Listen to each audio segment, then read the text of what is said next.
Greetings, Lunarians and Brigandine fans. I am your host, back with Sonari, back with another guide video for you on managing your mana. This is not going to be a heavy topic whatsoever. It's not going to take long to get through this.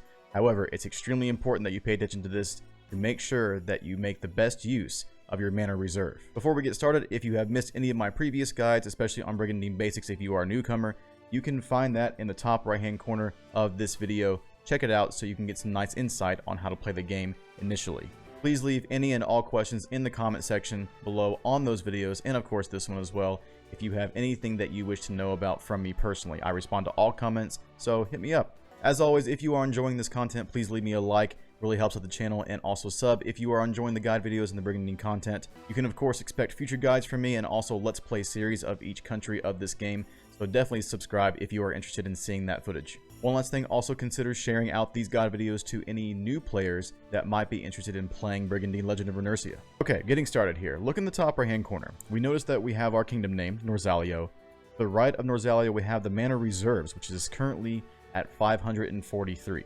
Mana is the currency that you will be using in this game to summon monsters for your army to make it stronger. Each individual castle has specific monsters in them that you can summon with mana. We'll get into the summon monster portion here in a bit. However, let's go ahead and take a look at the entire screen that shows the mana reserve, income, upkeep, etc. So anywhere on the map, if you are hovering over a castle or not, go ahead and hit the plus button on your Joy-Con. You can bring up the start menu, go down to the nation statistics. Click on it and it will bring up each individual ruler and their information on how much mana they are getting per season. Taking a look at our kingdom here, Norzalio, we can tell that it shows us information on how many bases we currently have, how many knights, monsters, and our total combat power. But we're mostly interested in this video today on the mana reserve panel. Mana reserve is currently sitting at 543, as I said before, but our mana income currently is sitting at 1,633. However, as you can probably tell right away, this isn't the actual income that we'll be gaining per season. There is an upkeep to your mana income. This upkeep comes from all of your monsters that are stationed within your country. Each individual monster has their own upkeep cost. So adding all of the upkeep costs from our monsters together, we have a total of 859 mana being taken away from the income that we are currently getting, which leaves us with an actual income of 774 mana per season. This information, of course, will change as you are progressing through the game, whether you're losing castles or gaining castles. Definitely come back to this menu often to check and see how much mana you're getting per turn so you can manage it properly.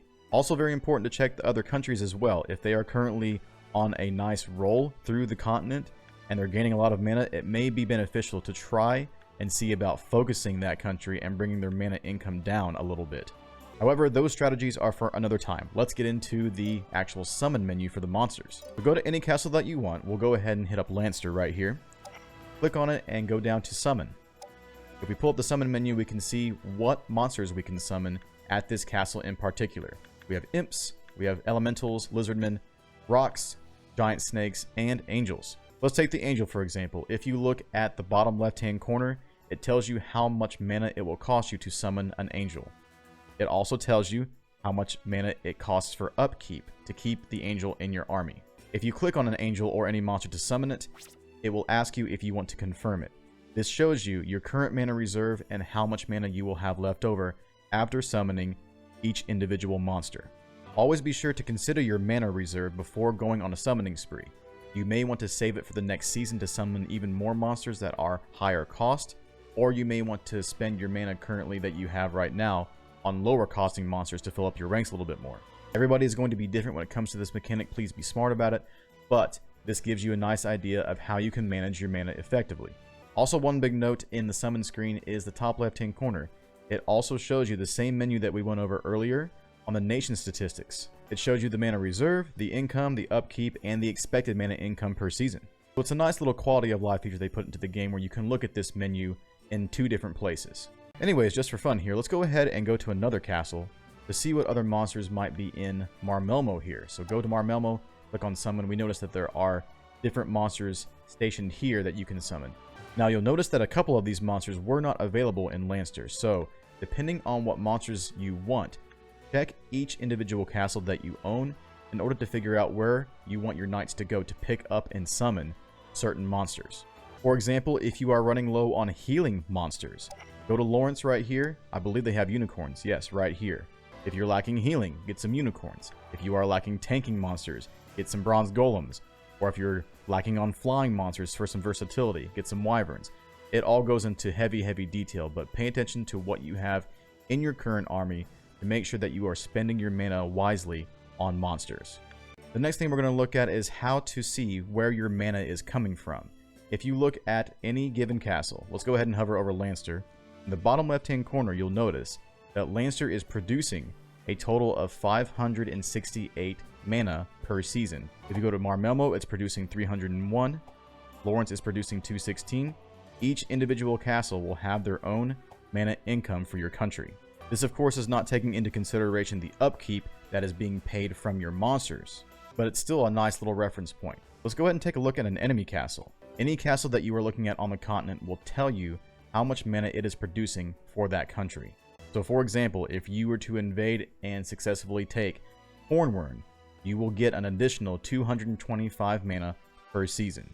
This will of course give you a nice increase to your mana per season, so make sure that you check each castle for mana income before you invade.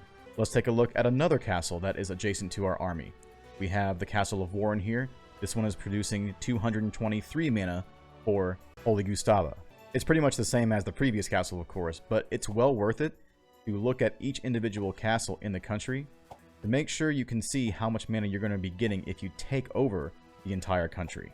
As you can tell, the capitals of each country are going to have much more mana income per season. So if you are able to take over a capital of any country, then your mana income is going to severely increase. One last thing to note before we close is that if you hover over any enemy castle on the continent, you can pull up the summon info on what monsters are going to be at this castle if you were to take it over. So let's go ahead and look at Cornwern's castle here. Pulling up the summon info, if you take over this castle, you can then summon high dogs, lizardmen, and dragons. You'll notice that you can also see the mana specs on the left hand side for this current country that has this castle. So it's one more location that will give you some insight on your opponent's currency. Anyhow, let's go ahead and look at another enemy's castle. Let's pick a different country this time. I think I want to pick Manaslesia Theocracy. Let's go to the capital. I want to see what's over here. So if you go to Zai, which is the capital of the Theocracy, you can look at the summon info here. What they got. Holy crap, they have ghouls, they have centaurs, they have unicorns, bronze golems, rockbirds, and angels. Pretty powerful stuff and a lot of variety here.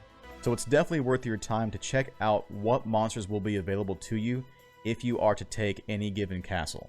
It'll be just another factor determining your route on how you want to conquer the continent. Anyways, everyone, that's going to do it for me on this guide video. Very short and sweet, but also very important. Make sure that you check on your mana reserve or your mana specs at all times to make sure that you're making the best use of your currency. Also be sure to check the opponent's currency as well, and also check out the opponent's castle to see what monsters you may be able to summon if you are able to take over their castles.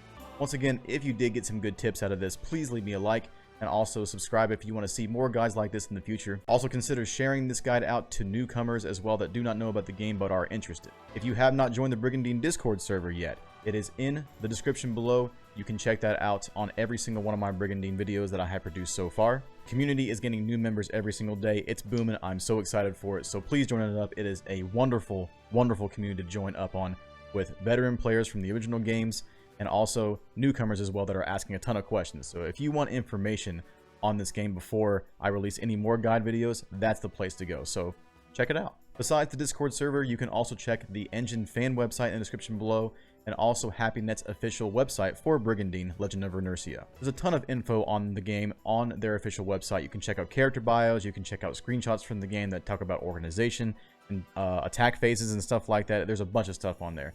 Check that out as well. And also, I'm excited to announce that we have 2 more websites dedicated to Brigandine, the Legend of Runersia, and also the original games. I'll be leaving the new links below in the description. It is the official Brigandine wiki page and also the Brigandine subreddit page. Definitely hit up those links if you want some solid information on Runersia as you progress through the game for your first time. Brigandine fans, I really hope you enjoyed today's presentation, and I will see you in the next guide video. I am your host, Baku Tsunare.